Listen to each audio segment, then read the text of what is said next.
Hi friends, అందరూ ఎలా ఉన్నారు? నేనైతే చాలా బాగున్నాను ఫ్రెండ్స్. ఈరోజైతే నేను మీకు మంచి రెసిపీ చూపిస్తాను ఫ్రెండ్స్. ఇది పచ్చి జీడిపప్పు కర్రీ ఫ్రెండ్స్. మా సిస్టర్ అయితే నా కోసం పంపించారు. నేను దాన్ని ఎలా ప్రిపేర్ చేశానో నేను మీకు చూపిస్తాను ఫ్రెండ్స్. ఇదిగోండి ఫ్రెండ్స్, ఇది పచ్చి జీడిపప్పు. పచ్చి జీడిపప్పుని ఫస్ట్ మనం క్లీన్ చేసుకోవాలి. అది ఎలాగంటే ఒక 15 మినిట్స్ మనం దీన్ని హాట్ వాటర్లో వేసి కాసేపు నానబెట్టాలి ఫ్రెండ్స్. హాట్ వాటర్లో వేసి నానబెడితేనే దీని పీల్ అనేది తొక్క అనేది వస్తుంది. దాన్ని 15 మినిట్స్ వరకు హాట్ వాటర్లో నానబెట్టాలి ఫ్రెండ్స్. 15 మినిట్స్ తర్వాత పీల్ అనేది చాలా ఈజీగా వచ్చేస్తుంది. మనకి దాని మీద ఉన్న జిగురు అంతా కూడా పోతుంది ఫ్రెండ్స్. ఈ విధంగా మనం పీల్ ఈజీగా తీసేయచ్చు.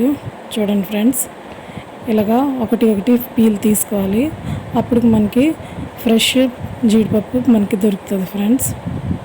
ఇప్పుడు కర్రీ కోసం 3 ఆనియన్స్ తీసుకున్నాను ఫ్రెండ్స్.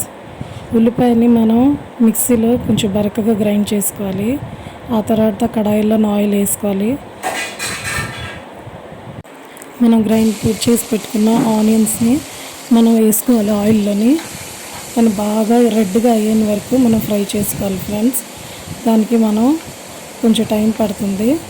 ఈ లోపల మనం వేరే పేస్ట్ రెడీ చేసుకుందాం. ఒక మిక్సీ జార్లో ఒక 3 టమాటాలు తీసుకోండి. రఫ్గా కట్ చేసేయండి ఫ్రెండ్స్. అల్లం వెల్లుల్లిపాయలు, ఆ తర్వాత జీలకర్ర, ఆ తర్వాత మనం కొత్తిమీర, కొంచెం పచ్చిమిరపకాయలు వేసి మనం బాగా గ్రైండ్ చేసుకోవాలి ఫ్రెండ్స్. ఇదొక పేస్ట్ లాగా రెడీ అవుతుంది మనకి.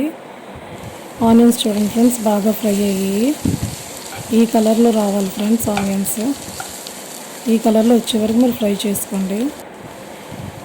ఆ తర్వాత మనం తయారు చేసిన పేస్ట్ అనేది ఇందులో వేసుకొని మనం కొంచెం సాల్ట్ వేసుకొని మనం లో ఫ్లేమ్లో పెట్టుకొని ఈ పచ్చివాసన పోయేంత వరకు మనం ఫ్రై చేసుకోవాలి ఫ్రెండ్స్.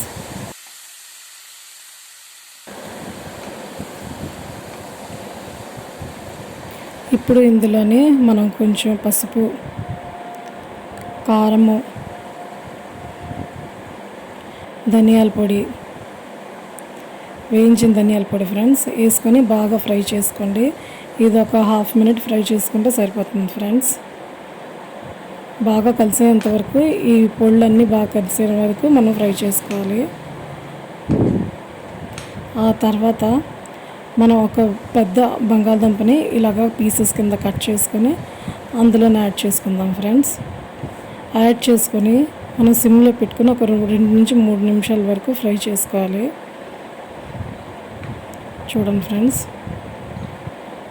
ఫ్రై చేసుకున్న తర్వాత మనం ఒక గ్లాస్ వాటర్ వరకు పోసుకుందాం ఫ్రెండ్స్ ఇందులో. ఎందుకంటే బంగాళదుంప అనేది మనకి బాయిల్ అవ్వాలి, సాఫ్ట్గా అవ్వాలి కాబట్టి మనం వాటర్ వేసుకుంటాం ఫ్రెండ్స్.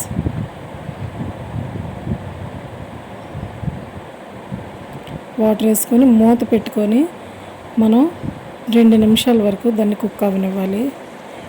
2 నిమిషాల తర్వాత మూత తీసుకొని చూసుకోండి ఫ్రెండ్స్, బంగాళదుంప ఉడికిందా లేదా అనేది.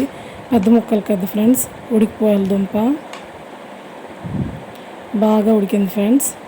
ఇప్పుడు ఇందులోనే మనం తయారు చేసుకున్న జీడిపప్పు వేసుకుందాం ఫ్రెండ్స్.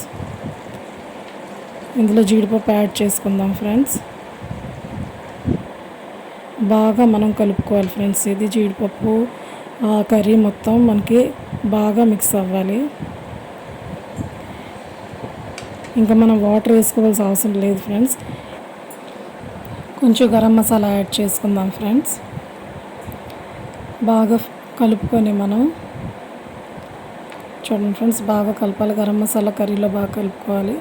ఇప్పుడు దీని మీద మూత పెట్టుకొని సిమ్లో మనం దీన్ని కుక్ అవ్వనివ్వాలి ఫ్రెండ్స్. 10 నిమిషాలైనా ఉంచాలి ఫ్రెండ్స్, సిమ్లోనే ఉంచాలి. జీడిపప్పు బాగా మెత్తగా ఉడకాలి ఫ్రెండ్స్. 10 నిమిషాల తర్వాత కర్రీ అనేది బాగా మనకి దగ్గర పడింది. ఇప్పుడు ఇందులోనే ఒక పచ్చిమిరపకాయని కట్ చేసి వేసుకోండి ఫ్రెండ్స్. లాస్ట్లో బాగా కలుపుకోవాలి. తర్వాత అంతే ఫ్రెండ్స్. చూడండి ఫ్రెండ్స్, కూర అనేది రెడీ అయిపోయింది. చాలా అంటే చాలా బాగుంటుంది. ఆఫ్ చేసి కొంచెం కొరియండర్ లీవ్స్ మనం దాని మీద జల్లుకుంటే చాలా బాగుంటుంది. ఇది రైస్తో కానీ మీకు చపాతీతో కానీ చాలా చాలా టేస్టీగా ఉంటుంది ఫ్రెండ్స్. ఒక్కసారి నేను చెప్పే పద్ధతిలో మీరు ట్రై చేస్తే మీరు ఎప్పుడు ఇలాగే చేసుకుంటారు. చాలా బాగుంది ఫ్రెండ్స్ ఈ కర్రీ అయితే. మీకు ఈ వీడియో నచ్చినట్టయితే లైక్ చేసి షేర్ చేసి సబ్స్క్రైబ్ చేయండి ఫ్రెండ్స్. నెక్స్ట్ వీడియోలో కలుద్దాం ఫ్రెండ్స్. బాయ్.